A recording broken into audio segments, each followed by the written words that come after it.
Hey everybody, welcome to my garage, my little man cave. Thanks for taking the time to be accountable with me one more day. And today is April 13th, 2020. It's a Monday. Monday, fun day. Every day is fun when you're accountable. I know that's cheesy. Today, God's gonna show me, and then I'm gonna talk about the section of scripture in Ecclesiastes. And really, just in the first chapter, I've had an issue with trying to find out why God is so fun when he talks about Ecclesiastes, because it's super depressing, and it makes me wonder why it would even be put into Scripture. But the section we're going to talk about in verse 1, in chapter 1, is verses 3 through 11. And that's going to have to deal with life having no meaning and leadership having no mission. So Solomon was the wisest, richest, most powerful man in existence during his time. And he says that everything is worthless. Like literally, they quote him in the Bible saying, life is meaningless. During that time, he was disillusioned about life. He abandoned his true mission, and by doing that, he taught us a few things. Believe it or not, this depressing book of the Bible can actually teach us a lot. So the first thing that he teaches us in this is utilizing verses 3 and 4, and that tells us that there is no gain, meaning life without God is futile. Generations can come and go, and really all we do is just move dirt around. Like we go to work and we come home and we have dinner and we meet with our families, and then when we pass, like 3, 4, 5 generations down the line, they're not going to remember exactly what we did, who we are. Everything's in the now. The second thing that Solomon teaches us through Ecclesiastes 1 is in verses 5 and 7, and that says that there is no purpose.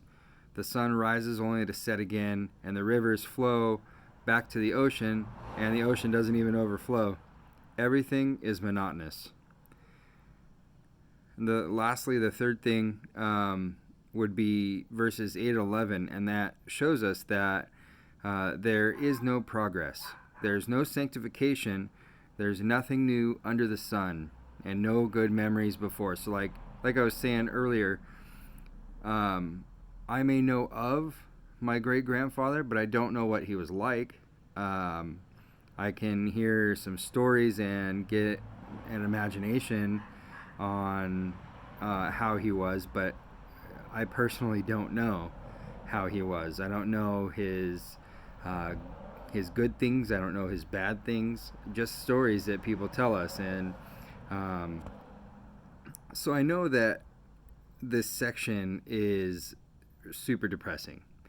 But I think like this is that leadership without eternal perspective is just a meaningless trap. I'll say that one more time, and that would be that leadership without eternal perspective is just a meaningless trap.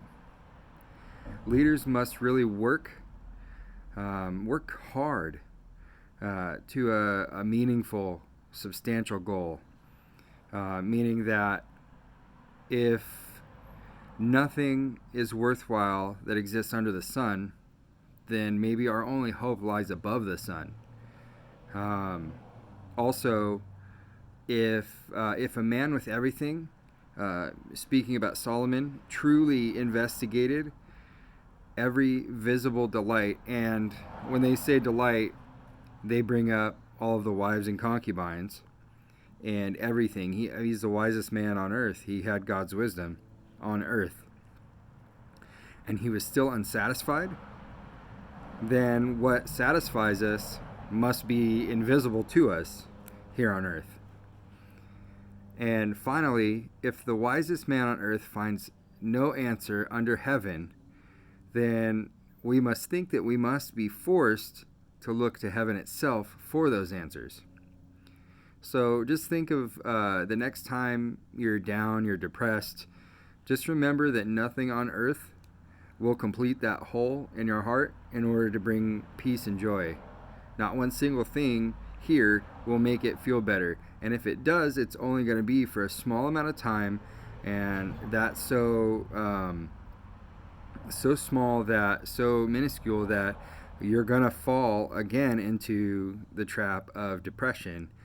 So really, we have to look to God to fulfill our need, and that need of the hole that you really have in order to be truly happy. So Ecclesiastes 1 so far has been super depressing, but super, super powerful in meaning. Well, thanks again for joining me today. This is just Jesse, and you just hung out with me in my little man cave, my garage. I look forward to meeting with you again tomorrow. If you think that what I talked about today will help somebody in your life, go ahead and share it with them. You can email it to them, you could text it to them, you can just show them the YouTube channel. If you liked it, go ahead and give it a thumbs up. If you haven't subscribed yet, go ahead and do that, and hit the bell if you want to get more content from me every day.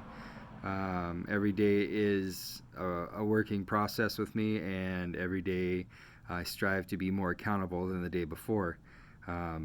So yeah, I would love to get to hear any of the comments that you guys have. I do answer my comments myself, and I do want to know what you guys are thinking, and if there's anything that you have any questions on, please feel free to ask. You can comment there, or you can get a hold of me, email, Facebook, Instagram, anything like that. So, all right, guys, I hope you have a great day today.